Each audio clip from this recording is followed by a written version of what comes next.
Señores, ¿cómo están? Este día vamos a hablar de uno de los delincuentes que más afectó a nuestro país, a nuestra juventud, familias inocentes y mucho más. Uno de los delincuentes que hoy en día, gracias a Dios, paga cárcel. Señores, ahora mismo vamos a hablar de este señor Carlos Ernesto Mojica Lechuga, alias El Viejo Lin. Y es que él mismo cuenta en ciertas entrevistas que él tuvo una infancia un poco privilegiada, pues iba a colegios muy buenos, incluso con su familia iba de viaje a Estados Unidos, cosa que muchos en nuestra niñez no tuvimos. Pues de esto y más vamos a hablar en este video, señores. Necesito que me acompañen, siéntense ahí, que vamos a analizar la horrible vida de este señor, El Viejo Lin. Vámonos. Son las 3 de la mañana, un duro despertar. En el canto de los gallos lo va de vacilar y se dirige a la cocina. La barriga y le tripas que le chillan y le piden café amargo. Carlos Ernesto Mojica Lechuga, más conocido como El Viejo Lin, uno de los delincuentes más conocidos por la historia de El Salvador, sobre todo por el fenómeno que manchó de sangre nuestra historia, las pandillas. Cruel líder de la pandilla 18 Sureños, muy respetado por su propia pandilla, uno de los líderes que dentro y fuera de la cárcel logró hacer su movimiento para que muchos intentaran seguir sus pasos. Un tipo que parece que en sus sueños soñaba con ser político y a pesar de todo eso, pues estuvo a punto de hacer hasta política con las pandillas. Soñaba con llevar a las pandillas a más. Logró tener voz cuando muchos no la tenían en la pandilla. Un tipo que nació para eso. Tanto así que nuestros medios nacionales daban tanta pena que le concedían entrevistas a este tipo de delincuentes. Entrevistas tratándolos como si fueran estrellas, como si algún privilegio tuvieran sobre nosotros, como si ellos tuvieran derecho a agarrar un micrófono y las víctimas de las pandillas no, como si los desaparecidos en esos años no eran afectados. Y es que si echamos un vistazo atrás, los medios fueron muy culpables de que este tipo de hombres agarraran mucha paja. Un tipo que asegura que no tuvo una infancia dura, al contrario, tuvo una infancia llena de privilegios, con viajes a Los Ángeles, California, con buenos colegios, incluso aceptando de su propia boca en muchas entrevistas que tuvo una buena formación cristiana. Fue en 1970 cuando conoció sobre las pandillas y en 1980 pues este señor dijo: tengo ganas de regresar a El Salvador, y es aquí donde nace la incógnita: ¿político o pandillero? ¡Qué sueños tan bruscos! En 1980 viene a El Salvador y se afilia al Partido Revolucionario de Trabajadores, una facción de la guerrilla. Pero el chiste no le duraba mucho. En 1981 fue capturado por cargos de subversión y al año siguiente volvía al partido político. Tras una corta sentencia que recordemos que las autoridades de antes, pues 3 días y pa' afuera, mi niño, como si nada, usted no hizo nada, no pasa nada acá, siga haciendo show en la calle y cumpla su sueño de hacer política. Con la guerrilla combatió en muchos lugares del país, en Guazapa, y fue compañero de esta señora, hombre, la niña Nidia Díaz. Cherada. ¿Se imaginan ustedes, como les decía, cuántos tuvimos el privilegio? Tal vez, yo creo que a esa edad, cuando era niño, lo más que había viajado a Santa Ana, a los departamentos del país. Pero ser un joven privilegiado, ser un joven que estudiaba en buenos colegios y así, pues él mismo lo acepta y dice: bueno, yo tuve estas oportunidades y así, pero decidí meterme a las pandillas. En una entrevista a un periódico digital se le preguntaba: ¿cómo se definen? Y él respondió de esta manera muy política, así: somos un grupo social. Lo vemos de esta manera. Nos vemos como un amplio segmento de la sociedad. ¿Ves? Nosotros creemos que aquí el problema es la exclusión social, la discriminación, la falta de empleo, la falta de educación y la desigualdad en la ley. Pensamos que resolviendo estos problemas, las pandillas se terminan. Y es así como este tipo daba las entrevistas como si fuera un profesional, como si solo le hiciera falta el saco y corbata que nuestros políticos suelen tener por pantalla. Y es que si le ponían un escritorio, una buena corbata, unos buenos zapatos bien lustraditos, no hombre, pudo haber sido hasta diputado y nos dormía a todos, así como nos durmieron bastantes. Y es que los criminales no solamente estaban en las calles. En El Salvador siempre han tenido saco y corbata. Ustedes saben a lo que me refiero. Muchos políticos han pasado por años. Y se imaginan si este señor hubiese tenido poder en la política, hubiese sido otro rollo.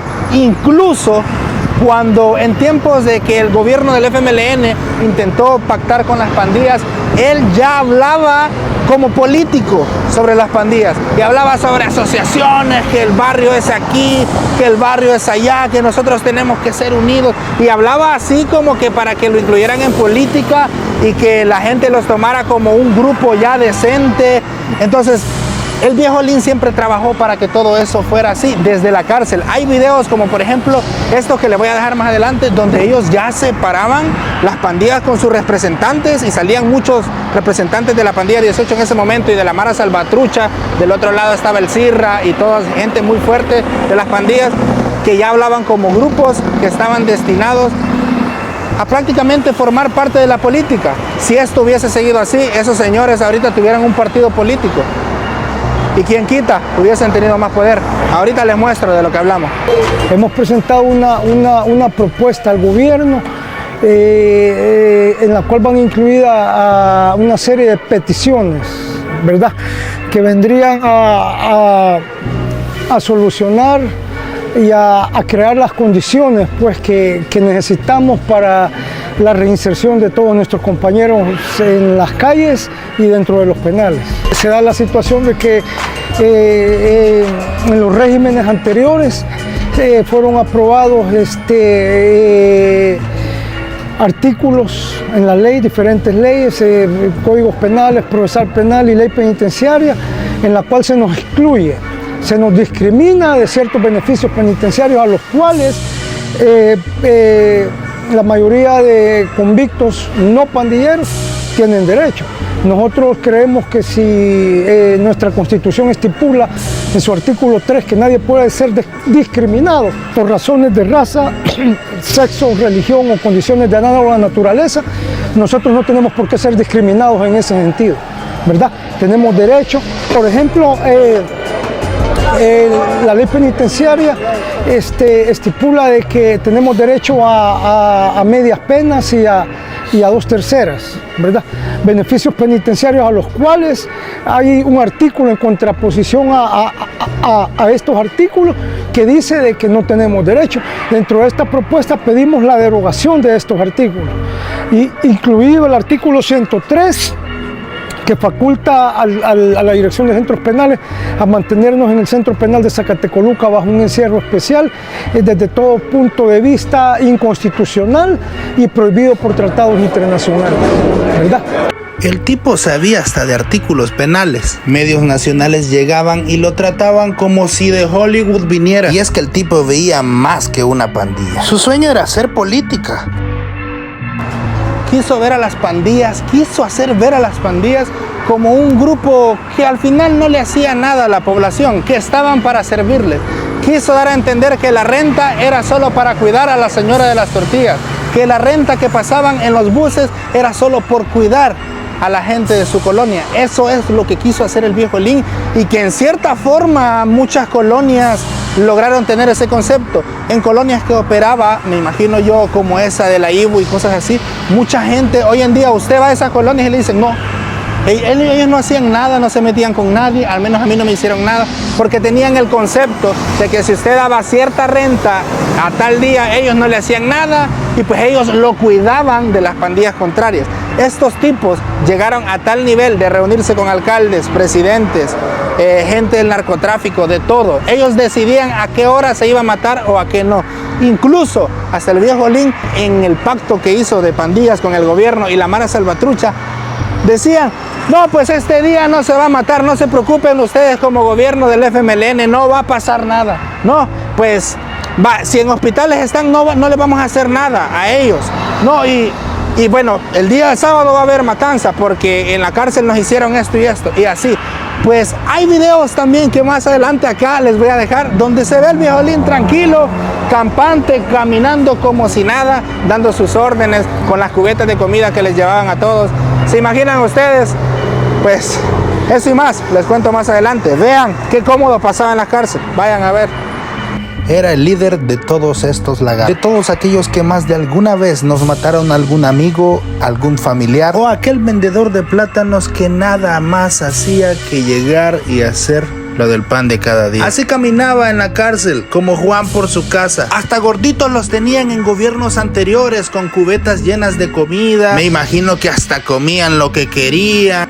El restaurante de comida rápida, mira. Imagínense ustedes, hasta un restaurante de comida rápida tenía. Privilegios que se les daban en esas cárceles. Y es que se nota que le tenían mucho respeto, lo dejaban hablar, lo dejaban interactuar. Y es que solo les faltaba que les pasaran la escoba para que ese tipo pasara como si nada. Con María Luisa en mano le decían pase, pase. Se nota que era un protegido en la cárcel. Qué difícil que en esos tiempos hasta un sacerdote se vio involucrado con este tipo del viejo Lin. Un tipo que no solamente fue engrandecido por los medios, ni solamente por sus amigos los pandilleros, sino también por ciertos políticos que metían pecho por él y lo hicieron hasta las últimas instancias. Criminales que en realidad afectaron a nuestras familias salvadoreñas. El país se manchó de sangre por personas como estas. Pues qué decirles, los tiempos esos ya pasaron, pero nunca hay que olvidar de dónde venimos y cuánto nos afectaron.